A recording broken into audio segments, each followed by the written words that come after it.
전국 곳곳에서 잇따른 산불이 좀처럼 꺼지지 않는 가운데 산림당국은 밤사이 진화 작업을 이어갔습니다. 불이 더 번지지 않도록 주력했는데 날이 밝는 대로 헬기를 띄워서 진화율을 끌어올리겠다는 계획입니다. 취재기자 연결해서 자세한 소식 알아보겠습니다. 정현우 기자, 간밤의 진화 상황부터 설명해 주시죠. 네, 어두운 산등성이 위로 시뻘건 불길이 기다란 띠를 만든 모습을 볼 수가 있습니다. 불바다처럼 변한 산에선 회색 연기가 연이어서 뿜어져 나옵니다. 불로 뒤덮인 경북 의성, 야산 일대를 드론으로 찍은 영상입니다. 불이 그제 시작됐지만 바람을 타고 번지면서 어젯밤 9시 기준으로 진화율이 60%에 그쳤습니다. 이에 산불 진화대원 등 1,800여 명이 새벽에도 진화 작업을 이어갔습니다. 의성보다 하루 앞서 불이 난 경남 산청 상황도 마찬가지입니다. 지난 21일에 불이 시작됐지만 어젯밤 진화율은 71%에 그쳤습니다. 쉽게 꺼지지 않는 불에 맞서서 산림대원 1,400여 명이 투입돼 밤샘 진화 작업을 벌이고 있습니다. 어제까지 산불 진화율이 72%였던 울산 울주군에도 간밤 1,000여 명이 불길 잡기에 나섰습니다. 한때 강한 바람이 불면서 불이 다시 크게 번지진 않을까 속을 태워야 했습니다. 네, 산림당국은 오늘도 날이 밝는 대로 진화 헬기를 투입할 예정이라고요. 네, 밤사이 헬기가 모두 철수했지만 진화 작업이 계속됐습니다. 지상 진화대원을 동원해서 인명과 재산 피해가 더 커지지 않도록 집중한 겁니다. 불이 난 곳과 가까운 민가를 중심으로 방어선을 구축하면서 열화상 카메라를 단 드론을 활용해 산불이 번지지 않을지 감시를 했습니다. 산림당국은 날이 밝는 대로 헬기를 투입해 진화율을 끌어올리겠다는 계획인데요. 기상 상황을 고려하면서 해가 뜨는 새벽 6시 반쯤 헬기를 다시 띄우기 시작할 것으로 보입니다. 지금까지 사회부에서 YTN 정인우입니다. 보신 것처럼 전국에서 동시다발적으로 산불이 났습니다. 이 불로 축구장 1,900개에 맞먹는 산림이 잿더미로 변했습니다. 정부는 경남 산청에 이어 경북 의성과 울산, 울주도 특별 재난 지역에 추가하는 것을 검토하고 있습니다. 이형원 기자입니다. 지난 21일부터 전국에서 잇따른 산불로 피해가 걷잡을 수 없이 커지고 있습니다. 어젯밤 9시 기준으로 4명이 숨지고 6명이 다쳤습니다.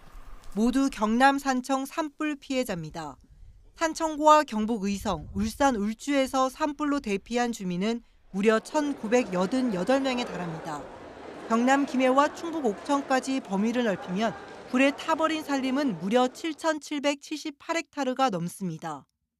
축구장 1,900개에 맞먹는 숲이 잿더미로 변해버린 겁니다. 건조한 데다 바람까지 강해 산불이 빠르게 번진 결과입니다. 정부는 불길을 완전히 잡을 때까지 모든 자원을 투입하기로 했습니다. 경남 산청의 일시 대피자와 이재민을 위해 재난구호 사업비 5천만 원을 긴급 지원하고 재난안전특별교부세도 재난 사태가 선포된 3개 시도에 긴급 지원할 예정입니다. 행정안전부에는 특별재난지역에 이미 지정된 경남 산청에 이어 경북 의성과 울산 울주도 추가하도록 검토를 지시했습니다. 특별재난지역으로 선포하면 피해 주민에 대한 생활안정 지원과 공공요금을 감면하고 피해 시설 복구비 일부를 국비로 지원합니다. 최상목 권한대행은 당분간 대기가 건조하고 비 소식도 없다며 산불 예방을 위한 철저한 대비를 당부했습니다. YTN 이영훈입니다. 네, 주요 대형 산불 상황 조금 더 자세히 보겠습니다. 경북 의성에서 난 대형 산불은 계속된 진화 작업에도 꺼지지 않고 있습니다. 바람을 타고 불길이 넓게 퍼지면서 무려 6,000헥타르 넘는 산림이 영향을 받았는데요. 걸핏하면 살아나는 불길 속에 진화 인력 수천 명이 투입돼 악전고투를 벌이고 있습니다. 김근우 기자가 취재했습니다. 바람에 일렁이는 화마가 산등성이를 완전히 집어삼켰습니다. 짙은 연기가 하늘을 뒤덮으며 온 마을은 매캐한 냄새로 가득 찼습니다. 경북 의성을 덮친 대형 산불이 이틀째 꺼지지 않고 타올랐습니다. 불씨가 걸핏하면 되살아나 민가를 덮치는 통에 피해도 잇따랐습니다. 산불이 바람을 타고 의성군 곳곳의 마을로 날아들면서 주택과 농막 등 시설물 수십 채가 이렇게 완전히 불탔습니다. 화재 이틀 만에 산불 영향구역은 6,000헥타르를 넘었고 화선은 98km에 달했습니다. 산림청과 소방, 군부대까지 악정고투를 벌였지만 화마의 기세를 좀처럼 꺾을 수 없었습니다. 연쇄 산불 사태에 겨우 구한 헬기 자원도 짙은 연기에 투입이 쉽지 않았습니다. 전국적인 상황이 동시다발적으로 하다 보면 또 중간에 가용 가능한 헬기 자원을 다른 지역으로 또 조정을 하기도 합니다. 연무가 굉장히 많은 상황에서는 헬기가 투입되기가 어려운 시점이 있습니다. 주민 1,500여 명은 불과 연기를 피해 대피소로 향했습니다. 혹시나 집이 타진 않을까 가슴 졸이며 불이 꺼졌다는 소식만 애타게 기다립니다. 마음이 떨리고 아직까지 동네 집에 불 붙을까 봐 그 불안하고 어제는 절뚝 넘어 산에 불이 붙어가지고 그러니까 연기가 지금 현재도 자고하다 가네요. 산림당국은 밤사이 불이 더 확산하지 않게 막고 날이 밝으면 헬기를 투입해 진화 작업을 이어갈 계획입니다. YTN 김근우입니다. 경남 산청군 산불은 강한 바람을 탄 불씨가 도로와 하천을 넘어 멀리 번졌습니다. 피해 마을을 찾아갔더니 하늘에서 불똥이 떨어지듯 민가를 덮친 모습도 확인할 수 있었습니다. 김종호 기자가 보도합니다. 잡히는 것 같던 불길이 갑자기 커지며 주민들이 서둘러 대피한 산청군 외곡마을입니다. 주택 여러 채가 시커멓게 탄 데다 지붕과 벽까지 무너졌습니다. 하늘에서 보면 피해 주택이 모두 불길로 연결돼 있지는 않습니다. 불길이 마을로 타고 들어오기도 했지만 하늘에서 불똥이 떨어져 번진 사례도 있다는 게 마을 주민 설명입니다.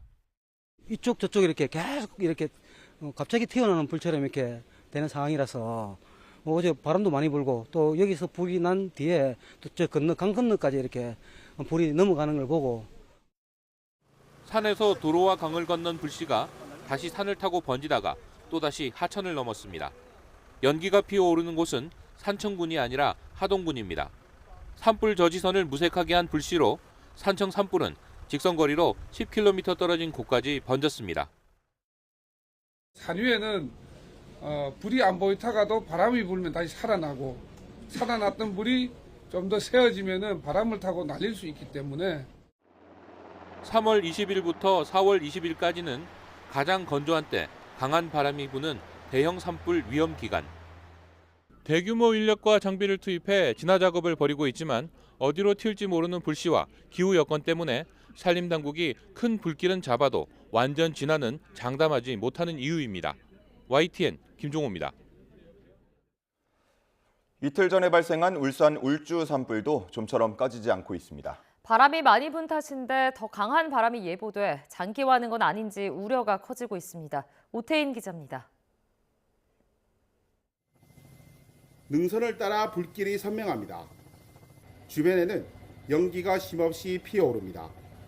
일요일 날이 밝자마자 헬기 12대와 인원 2,000명이 넘게 투입돼 다시 진화에 나섰습니다.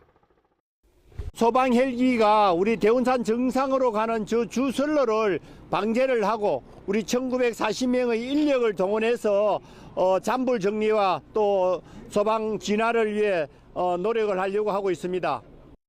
하지만 불길은 쉽게 잡히지 않았습니다. 오전에 잠잠하던 바람이 오후 들어 기온이 오르자 돌풍으로 바뀌면서 발목을 잡았습니다. 풍량에 따라서 바람이 한 5m 이상 돌풍이 불고 있는 상황입니다. 이 상황은 해가 지는 20시 정도까지는 유지가 되다가 강한 바람을 타고 불길도 방향을 바꿔 민가를 위협했습니다. 산에 올라 불을 정리하던 공무원 등 진화요원도 밑으로 내려왔습니다. 산불 현장 인근 6개 마을 주민 860여 명에게는 읍사무소 등으로 대피하라는 행정명령이 내려졌습니다. 약 한 800명 정도 주민들을 소개를 해서 인명피해를 최소화할 수 있도록 아예 한 명도 일어나지 않도록 저희들 지금 준비를 하고 있다는 말씀드리고 울산시 등 관계당국은 민가 쪽으로 불이 확산하지 않도록 야간에도 진화 인력을 현장에 배치했습니다. 울산 울주 산불 지역에는 강풍이 예보된 상황. 잦아들었다가 살아나기를 반복하는 산불이 강풍을 타고 더 확산하는 건 아닌지 우려가 커지고 있습니다. YTN 오태인입니다. 이번 산불은 고온에 건조한 강풍이 더해지며 비화로 더 크게 확산했습니다. 특히 산청 지역은 불티가 나무 상단부를 태우며 확산하는 수간화가 나타나 단시간에 1km 이상 날아간 것으로 확인됐습니다. 네, 오늘은 전국적으로 바람이 더 강해질 걸로 보이는데요. 산불 위험이 더 커질 것으로 우려됩니다. 정혜윤 기자가 전해드립니다. 사흘째 대형 산불이 이어진 산청. 이 지역은 고온 건조한 날씨에 강풍이 더해지며 산불이 더 크게 확산했습니다. 특히 강한 바람을 타고 불티가 빠르게 번져 수초에 2km 이상 날아가는 비화 현상이 나타나거나 나무 상단부를 태우며 확산하는 수간화가 나타났는데 이번 산청 산불 현장에서는 무려 10초 만에 불티가 1km 이상 확산한 것으로 확인됐습니다. 22일 산청 지역에서 순간적인 강풍으로 인해 산 정상부에서 비화 물질이 1km를 날아가는 것을 현장에서 직접 목격했습니다. 또 다른 대형 산불이 발생한 의성 지역에서도 고온의 강풍이 더해지며 산 정상부에서 불길이 마치 회오리처럼 솟아오르는 모습이 포착되기도 했습니다. 고온의 산불로 인한 강한 상승 기류가 더해지는 건데 이는 비화 현상을 강화하며 산불을 더 확산시키는 효과를 가져옵니다. 비화가 많이 발생한 이유가 평년보다 한 10도 많은 상태에서 산불이 나니까 상승의 힘이 컸고 또 수평으로 날아가는 거는 오후부터는 또 바람이 좀 많이 불기 시작했잖아요. 상승의 힘과 수평의 힘이 좀 많이 맞아떨어지지 않았나. 결국 동시다발로 발생한 산불이 이례적 고온 현상과 맞물려 비화로 인한 산불 확산으로 이어진 셈입니다. 산불 진화가 아직 마무리되지 않은 가운데 오늘은 전국적으로 바람이 더 강해질 것으로 우려됩니다. 기상청은 앞으로 이틀 정도 전국적으로 초속 15m 이상의 강한 바람이 불고 상간은 초속 20m 이상의 돌풍이 불 것으로 내다봤습니다. 산불 위험이 커질 것으로 보이는 만큼 산림 주변에서의 지속적인 경계와 주의가 필요합니다. YTN 정혜윤입니다.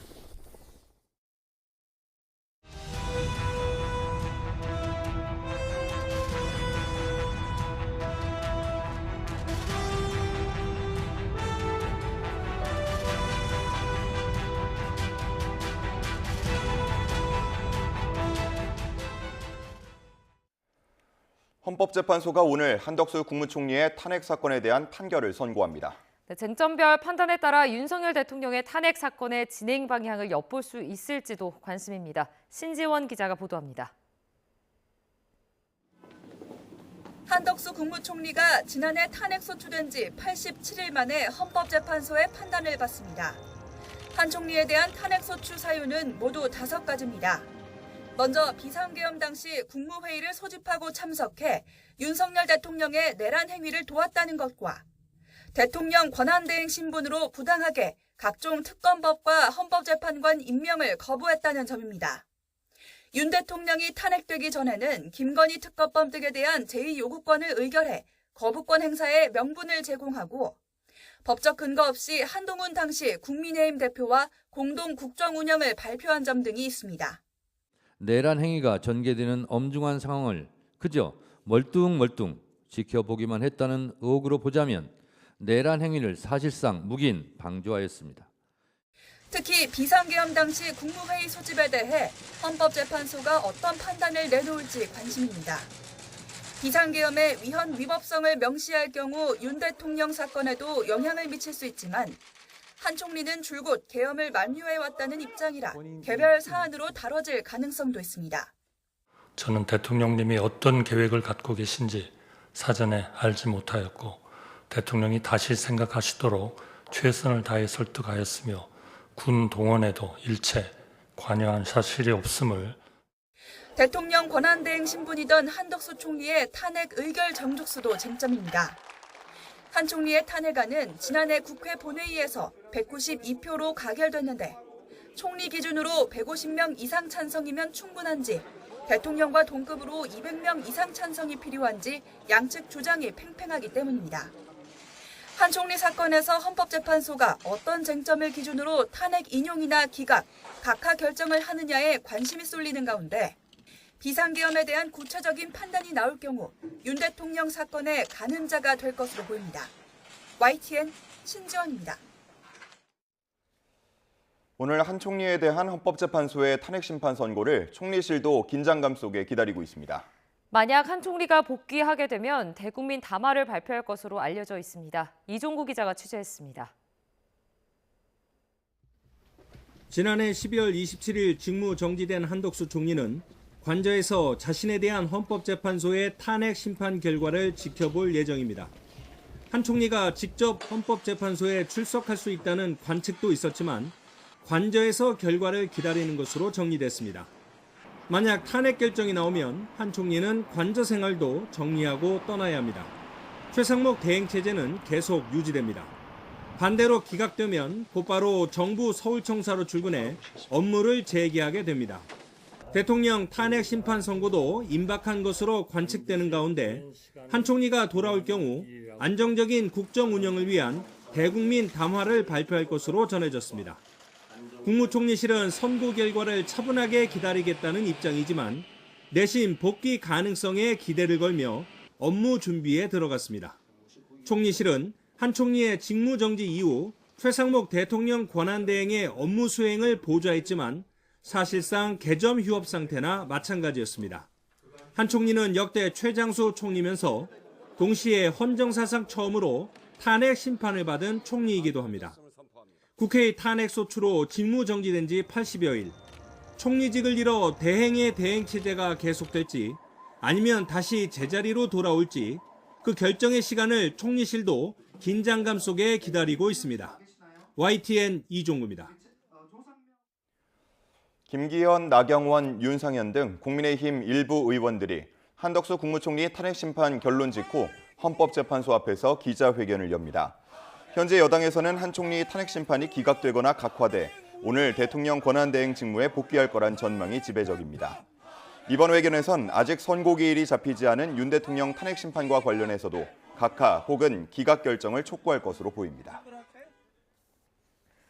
더불어민주당은 서울 광화문에 천막 당사를 열고 당 최고위원회의를 진행합니다. 앞서 박찬대 원내대표는 헌법재판소가 윤 대통령 파면을 선고할 때까지 광장에서 국민과 함께 싸우겠다며 천막 당사를 거점으로 삼겠다고 밝혔습니다.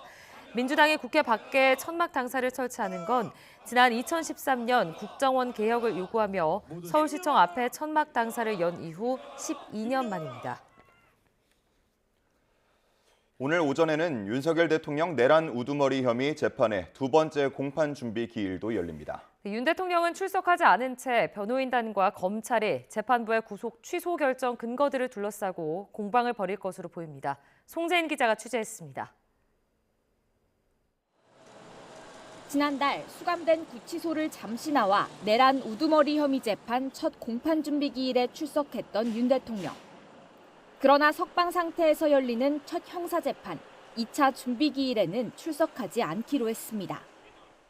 같은 시각 한덕수 총리 탄핵 심판 선고가 나오는 데다 자신의 탄핵 심판 결론도 다가오는 상황에서 돌발 변수를 최소화하려는 의도로 풀이됩니다. 재판부는 변호인단과 검찰 입장을 종합해 향후 재판 절차를 정리할 예정인데 윤 대통령 측은 7만 쪽에 달하는 검찰 기록을 모두 살피진 못했지만 우선 공소사실 인정 여부는 밝힐 계획이라고 전했습니다. 이뿐만 아니라 수사, 기소를 둘러싼 전반적인 절차상 문제도 제기할 거라고 예고했습니다. 앞서 재판부가 구속 취소 결정을 하며 윤 대통령 측 문제 제기를 상당 부분 수용한 만큼 이를 근거로 향후 공소 기각까지 노릴 거라는 전망이 나옵니다. 공수처의 수사권 존부 문제나 어떤 절차의 위법성 문제, 여러 가지 문제점들이 재판에서 반드시 변출이 돼서 입증되고 또 판단이 이루어질 것으로 생각을 합니다. 이에 검찰은 윤 대통령 기소 근거 자료에 공수처 수사 증거는 포함되지 않았다며 반박에 나설 가능성이 큽니다. 이 과정에서 앞서 검찰이 본안에서 다투겠다고 예고한 구속 취소 결정의 근거, 날이 아닌 시간 기준 구속기간 산정법도 언급될 수 있습니다. 구속 신문제도가 도입된 이후 오랫동안 형성돼 온 법원 검찰의 실무 관행입니다. 그런 기존의 실무 관행과 맞지 않는 부분이기 때문에 동의하기 어렵고 내란 혐의 공범들과 재판이 합쳐질지도 관심인데 애초 병합에 반대했던 검찰이 윤 대통령 석방을 계기로 입장을 바꿀지 주목됩니다. YTN 송재인입니다.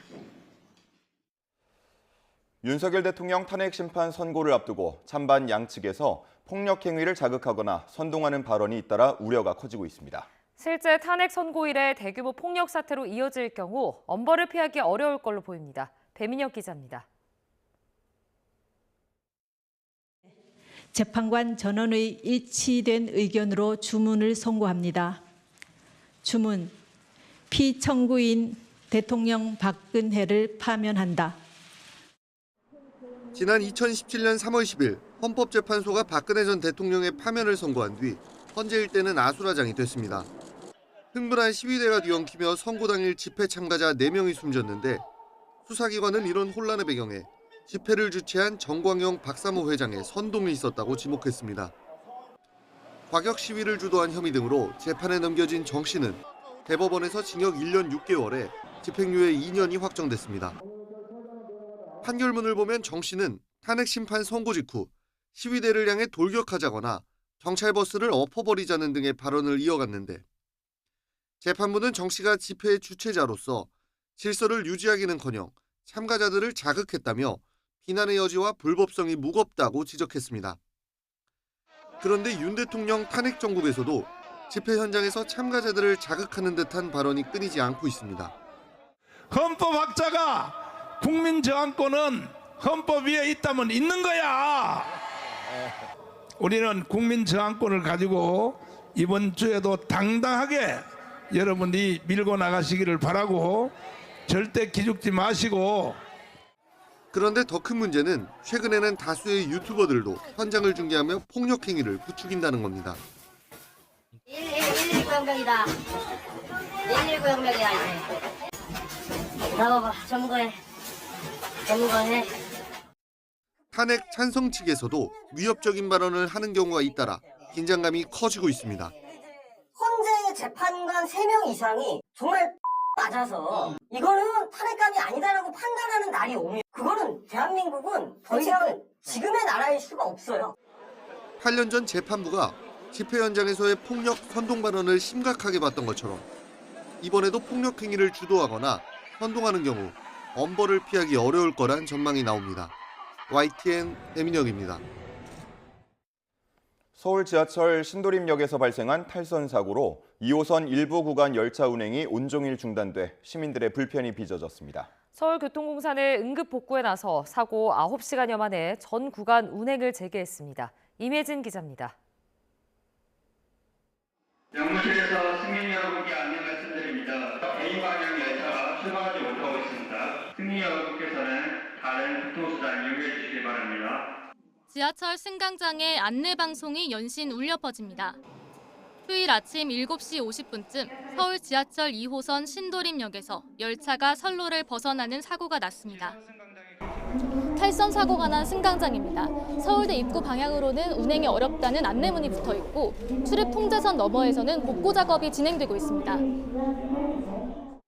열차 출고 과정에서 선로의 끝을 표시하는 안전장치 차마기에 열차 앞머리가 부딪힌 겁니다.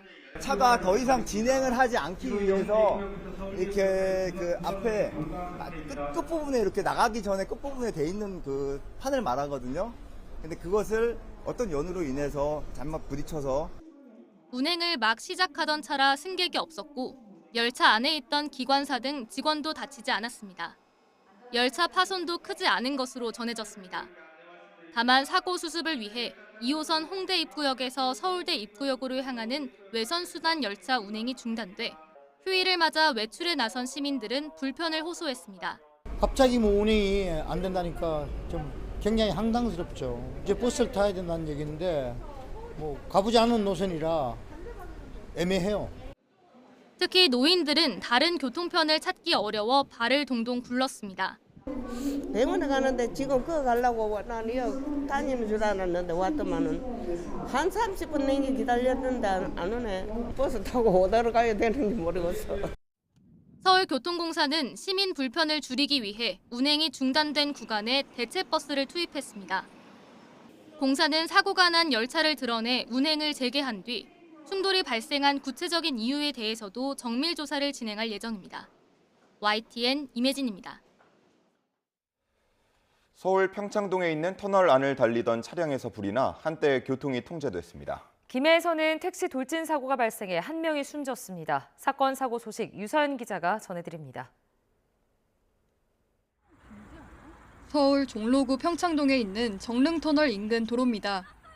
차들이 도로에 멈춰 있고 주변에서는 경적과 함께 사이렌이 울립니다. 터널 안을 달리던 재활용 수거 차량에서 불이 난 건 낮 1시 반쯤. 불은 1시간 만에 꺼졌지만 화재 차량 운전자가 연기를 마셔 현장 처치를 받았습니다. 또 한때 내부순환로 정릉터널 입구 인근 도로가 양방향 통제되면서 정체가 빚어졌습니다. 사고로 인한 불이 아닌 차량 단독 화재인 것으로 전해졌는데 소방당국은 정확한 화재의 원인을 조사하고 있습니다. 인도로 올라선 택시의 앞부분이 완전히 찌그러졌습니다. 새벽 6시 반쯤 부산 김해공항 국내선 1번 게이트 앞에서 택시가 건물 외벽을 들이받았습니다. 이 사고로 70대 택시기사가 심정지 상태로 병원에 옮겨졌지만 끝내 숨졌고 승객 1명도 크게 다쳤습니다. 국제선 출구에서 승객을 태운 택시가 갑자기 속도를 높여 인도로 돌진한 것으로 전해졌는데 경찰은 경위를 조사하고 있습니다. 낮 12시 10분쯤 대전 유성구 봉산동에 있는 상점에서 불이 났습니다. 불은 2시간 만에 꺼졌는데 다행히 인명피해는 없었습니다. YTN 유서연입니다. 한 줄 뉴스입니다. 어젯밤 9시 반쯤 경기도 김포시 대곤면에 있는 기계 제조 공장에서 불이 나 1시간 만에 꺼졌습니다. 건물 2개 동이 불에 탔고 다친 사람은 없었습니다. 어젯밤 10시 20분쯤 경기 광명시 노은사동에 있는 비닐하우스 단지에서 불이 나면서 1시간 20분 만에 꺼졌습니다. 비닐하우스 3개 동이 모두 불에 탔고 다친 사람은 없었습니다.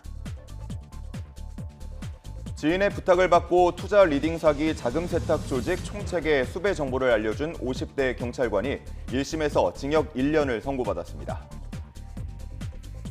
문영배 헌법재판소장 권한대행을 겨냥한 살인 예고글을 올려 논란이 된 유튜버가 식당에서 술을 마시고 난동을 부려 경찰에 현행범으로 체포됐다 풀려났습니다. 배달 시간을 지키기 위해 급하게 운전하다가 신호 위반 교통사고로 숨졌다면 업무상 재해에 해당한다는 법원 판단이 나왔습니다. 지금까지 한 줄 뉴스였습니다.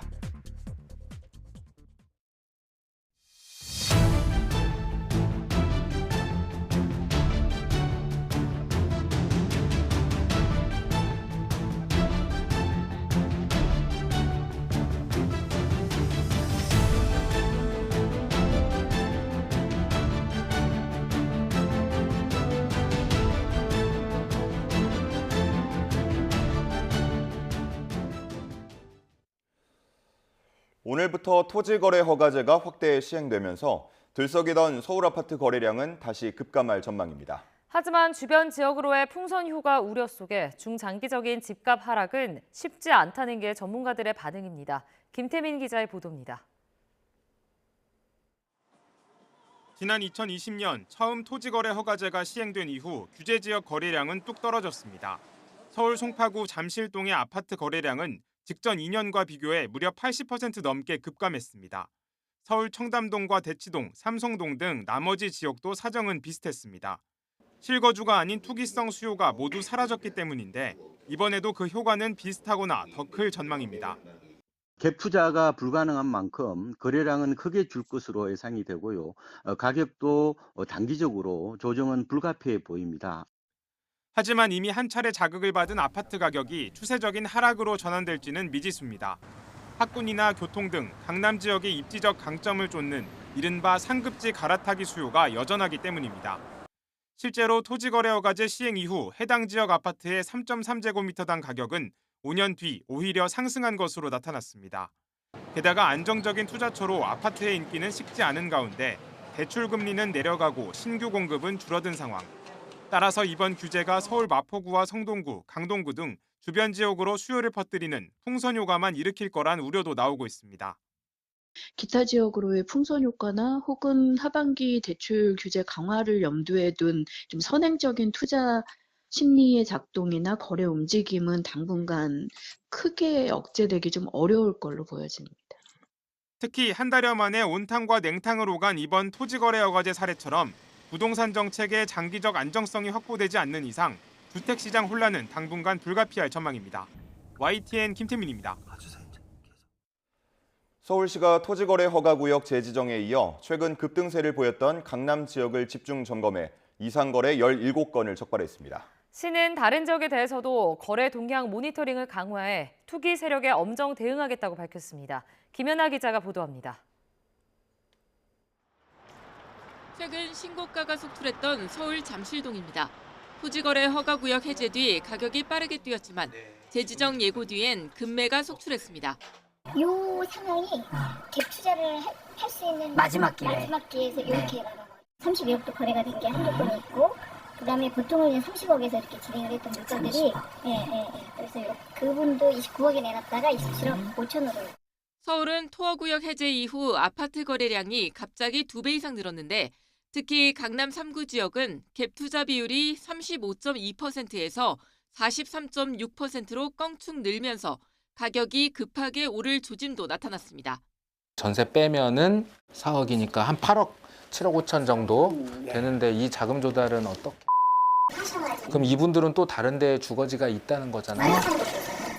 시는 토어구역으로 5년 넘게 억눌렸던 거래가 풀리면서 시장 혼란과 과열 양상이 나타났다 보고 토어구역 재지정과 함께 투기 세력의 부동산 시장 교란 행위를 집중 점검하기로 했습니다. 또 주말 3일간 집중 단속을 통해 편법 증여나 자금 출처 미흡 등 17건의 이상 거래를 발견하고 거래 신고 내용과 실제 거래 내역이 부합하는지 여부를 정밀 조사할 예정입니다.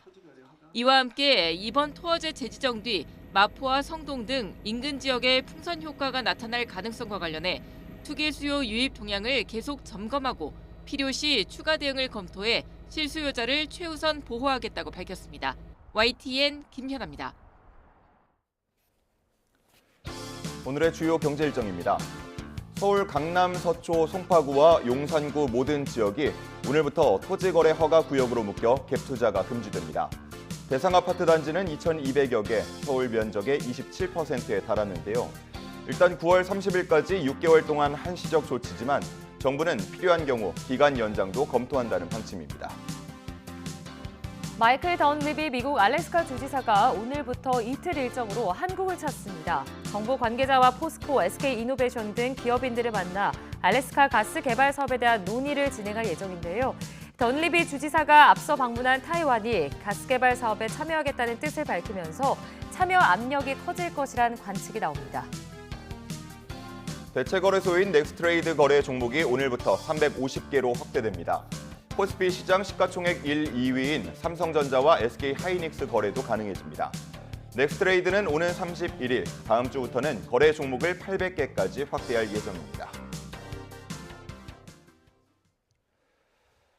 안덕근 산업통상자원부 장관은 다음 달 2일 미국의 상호관세 부과와 함께 자동차와 반도체 등 개별 품목 관세 조치도 발표할 것으로 전망했습니다. 안 장관은 두 번째 방미 일정을 마친 뒤 인천공항에서 기자들과 만나 이같이 밝히면서 모든 시나리오에 대비해 여러 가지 준비를 하고 있다고 말했습니다. 민감국가 지정 문제에 대해서는 장애가 되는 부분은 속히 해결해야 한다는 데 공감대를 형성했고 실무 협의에 착수했다면서 조만간 원만히 해결할 수 있도록 협의할 예정이라고 밝혔습니다. 오늘부터 이틀 동안 미국 알래스카 주지사가 방한해 안덕근 산업통상자원부 장관과 국내 기업들을 만날 예정입니다. 이 자리에서 트럼프 대통령이 추진하는 알래스카 LNG 사업에 대한 참여를 요청할 것으로 보이는데요. 관세 압박 속에 사업 참여에 대한 부담도 커지고 있습니다. 최하영 기자가 보도합니다.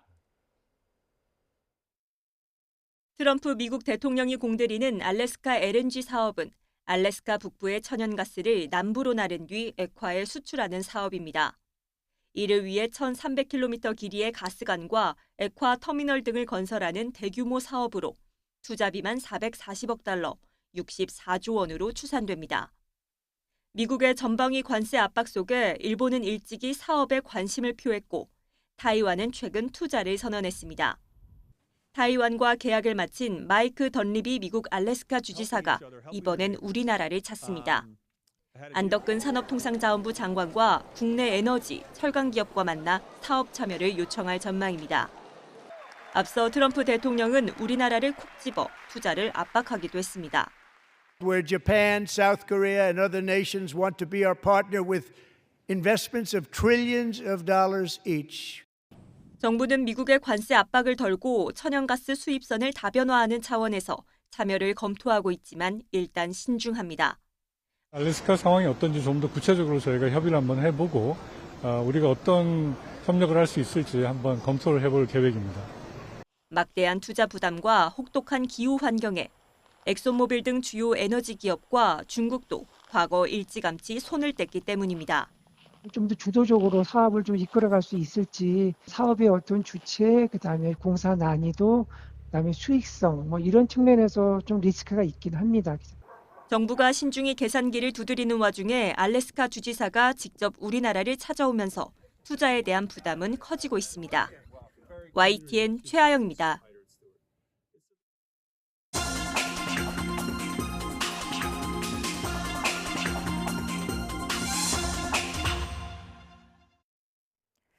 오늘의 글로벌 픽입니다. 폐렴으로 입원했던 프란치스코 교황이 37일 만에 퇴원해 바티칸으로 돌아갔습니다. 교황은 신도들 앞에 직접 나타나 육성으로 모두에게 감사합니다라는 인사를 전했습니다. 신웅진 기자가 전해드립니다. 교황이 그동안 입원했던 병원 발코니에 휠체어를 타고 손을 흔들며 나타났습니다. 산소 치료의 여파로 목소리는 잘 나오지 않았지만 애써서 신도들에게 감사의 인사를 전했습니다.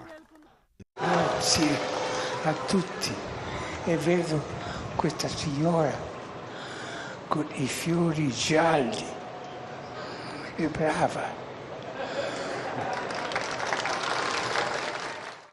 교황이 사진 공개가 아니라 직접 대중 앞에 모습을 드러낸 것은 지난달 14일 입원 이후 처음입니다. 쾌유를 빌며 기다리던 신도들은 교황의 이름을 연호하며 응원했습니다.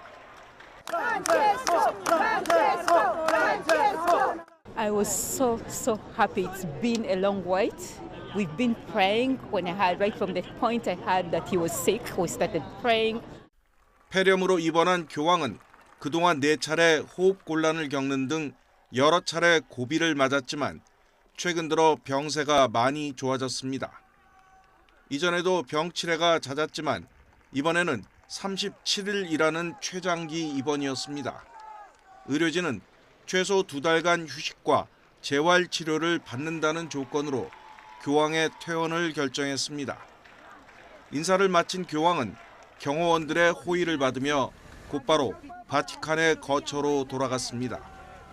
교황청은 교황이 폐렴을 치료하기 위해 앞으로도 약물을 더 복용하고 고유량 산소 치료 등도 병행할 것이라고 밝혔습니다. YTN 신홍진입니다. 당선 이후 주로 자신의 핵심 지지층이기도 한 백인 남성들이 선호하는 경기장을 찾아 관전했던 트럼프 미국 대통령이 이번엔 미국 대학 레슬링 대회장에 깜짝 등장했습니다. 경기 관람에는 최측근인 일론 머스크 테슬라 최고 경영자도 함께했습니다. 김선중 기자가 전해드립니다. 필라델피아에서 열린 미국 대학 레슬링 선수권 대회에 트럼프 대통령이 등장합니다. 관중들의 환호 속에 경기장에 나타난 트럼프 대통령은 연신 불 끈진 주먹을 치켜들며 화답했습니다. 경기 관람에는 최측근인 일론 머스크 테슬라 최고 경영자와 레슬링 선수 출신인 짐 조던 연방 하원 의원이 동행했습니다. 트럼프 대통령은 당선인 시절인 지난해 11월에는 종합격투기 UFC 경기장을 찾았고 취임 후에는 미국 프로풋볼 결승전인 슈퍼볼과 나스카 자동차 경주를 참관했습니다. 모두 미국에서 대표적으로 백인 남성들이 좋아하는 스포츠로 꼽히는 종목들입니다. No matter what side of the fence you sit on politically, you cannot deny that there's almost like this weight that's been lifted off the country right now and this sigh of relief. 미국 언론들은 관중들의 환호를 즐기는 트럼프 대통령이 남성미가 강조되는 경기 현장을 찾아 자신의 핵심 지지층에 호응하는 효과를 기대한 것이라고 분석했습니다. 특히 성전환자들의 여성 경기 출전을 금지하는 행정명령에 서명하며 스포츠계 이른바 젠더 이슈 논쟁을 끌어온 것과도 연결된다는 지적입니다. And we will not allow men to beat up, injure, and cheat our women and our girls. From now on, women's sports will be only for women. 여기다 취임 시점 기준으로 역대 최고령 미국 대통령이라는 면에서 자신의 활력을 과시하려는 측면도 있어 보입니다. 트럼프 대통령은 SNS를 통해 별세한 프로복싱 헤비급 챔피언 조지 퍼먼에 대해 복싱 역사상 가장 묵직하고 센 펀치를 가졌던 위대한 격투가라고 칭하며 애도했습니다. YTN 김선중입니다. 태국 수도 방콕 번화가에서 불법 도박장을 운영한 주인과 고객 등 한국인 7명이 경찰에 체포됐습니다. 현지 매체인 카오솥은 방콕 경찰이 지난 21일 밤 방콕 번화가인 통로 지역의 건물을 단속하면서 불법 도박 혐의로 한국인 남성 A씨를 포함해 한국인 7명과 태국인 2명을 붙잡았다고 보도했습니다. 이 가운데 A씨와 또 다른 한국인 여성 B씨는 불법 도박장 운영 혐의로, 다른 7명은 불법 도박 가담 혐의로 기소했습니다. 튀르키예 법원이 현지 시각 23일 야권의 유력 대권주자인 에크렘 이마모올루 이스탄불 시장의 구금을 연장하기로 했다고 현지 언론 등이 보도했습니다. 이스탄불 법원은 지난 19일 부패, 테러 연루 혐의로 경찰에 체포된 이마모올루 시장을 향후 형사 재판 과정에서 계속 구금하기로 결정했습니다. 튀르키예 내무부는 이에 따라 이마모올루 시장의 직무도 정지한다고 발표했는데요. 이마모올루 시장은 지금 진행되는 건 사법 절차가 아닌 직결 처분이라며 굴복하지 않고 당당히 서겠다고 입장을 밝혔습니다. 지금까지 글로벌픽이었습니다. 프로야구 개막 이틀째에도 5개 구장이 모두 가득 찬 가운데 우승 후보로 꼽히는 LG가 이틀 연속 뜨거운 방망이를 과시했습니다. 홈런만 5방을 터뜨리며 롯데를 크게 이기고 올 시즌을 기분 좋은 2연승으로 시작했습니다. 프로야구 소식 허재원 기자가 보도합니다. 2만 3천 명이 넘는 구름 관중이 가득 찬 잠실구장 외야로 문보경이 시원한 2점 홈런을 쏘아올립니다. 개막전에서 올 시즌 1호 홈런의 주인공이 된 문보경이 이틀 연속 터뜨린 첫 타석 홈런포입니다. 한껏 달아오른 LG의 방망이는 뜨거웠습니다. 2회에는 박동원이, 5회와 6회에는 오스틴과 송찬희가 연달아 솔로 홈런을 쳐내며 LG의 홈팬들을 열광하게 했습니다. 8회에는 대타 문정빈이 자신의 1군 첫 안타를 잠실구장 외야 상단에 떨어지는 대형 홈런으로 장식하면서 뜨거운 홈런쇼의 피날레를 장식했습니다. 타선이 이틀 동안 홈런 7개를 포함해 22점을 뽑아내는 동안 마운드에서는 선발 손주영의 역투가 빛났습니다. 손주영은 안타를 1개만 내주고 삼진 5개를 잡아내며 7회까지 롯데 타선을 완벽하게 제압했습니다. 시범 경기 때도 페이스가 좋았고 오늘 또 평균 구속도 좀 작년보다는 더 잘 나온 것 같고 변화구나 이런 게 조금 더 다듬어야 될 것 같은데 이거는 아직까지 페이스는 완전 좋은 것 같습니다. 한화 4번 타자 노시환이 9회 극적인 솔로 홈런으로 승부를 연장으로 끌고 갑니다. 하지만 연장의 주인공은 KT의 끝내주는 사나이 배정대였습니다. 배정대는 연장 11회 말 원아웃 1, 2루 기회에서 좌중간을 꿰뚫는 끝내기 2루타로 자신의 통산 9번째 끝내기 타점을 기록했습니다. 인천에서는 SSG가 선발 김광현의 2실점 호투와 정준재의 3타점 활약을 앞세워 두산을 꺾고 개막 2연전을 모두 쓸어 담았습니다. YTN 허재원입니다. 경찰청이 오늘부터 6월 30일까지 국내에 체류 중인 외국인 범죄 집중 단속에 나섭니다. 중점 단속 분야는 조직범죄, 민생침해 경제범죄, 마약류 범죄 등입니다. 경찰은 최근 외국인 범죄가 국가나 지역별로 조직화해 마약류, 명의도용 차량 유통 등 불법 사업을 운영하는 형태로 진화하고 있다며 더욱 강력히 대응할 방침이라고 설명했습니다. 지난해 공무원들의 연가 사용 일수는 늘고 초과 근무 시간은 줄어든 것으로 나타났습니다. 인사혁신처는 국가공무원 근무혁신 추진 실적을 점검한 결과 지난해 48개 중앙행정기관 가운데 43개 기관에서 전년 대비 연가 사용 일수가 늘었다고 밝혔습니다. 한 사람당 평균 16.6일의 연가를 사용해 공직 근무 혁신을 본격적으로 추진한 지난 2016년 대비 61.2%, 전년 대비 2.5% 증가했습니다. 또 1인당 월 평균 초과 근무는 16.7시간으로 2016년 대비 47%, 전년 대비 10.7% 감소했습니다. 오늘은 화재 사고에 더욱 주의하셔야겠습니다. 현재 동쪽을 중심으로 건조특보가 이어지고 있는 가운데 오늘은 전국에서 초속 15m 안팎의 강풍까지 몰아치겠습니다. 현재 충청과 남부지방에서는 산불 위기경보 중 가장 높은 단계인 심각이 발령 중입니다. 앞으로 이틀 이상 강풍과 건조함이 계속되며 산불 위험이 더 커지겠습니다. 산림 인근에서 소각이나 흡연 행위는 자제하셔야겠습니다. 오늘은 가끔 구름이 많은 가운데 오전까지 서쪽과 남해안 지역에는 약한 비나 빗방울이 떨어지겠고요. 낮 기온은 대부분 20도 안팎까지 올라서 따뜻하겠습니다. 한편 대기질도 더욱 악화하겠습니다. 스모그가 추가로 유입되면서 전국의 초미세먼지 농도 나쁨 수준을 보이겠고요. 밤부터는 황사도 추가로 유입됩니다. 수도권과 충남, 광주와 전북에서는 고농도 수준의 먼지가 예상돼서 예비 저감 조치도 발령되겠습니다. 공공사업장 운영 단축과 공공기관 차량 이부제가 시행되는 점 참고하셔야겠습니다. 날씨였습니다. 이상으로 뉴스타트 1부 마칩니다. 잠시 후 2부가 이어집니다. 함께해 주신 여러분 고맙습니다.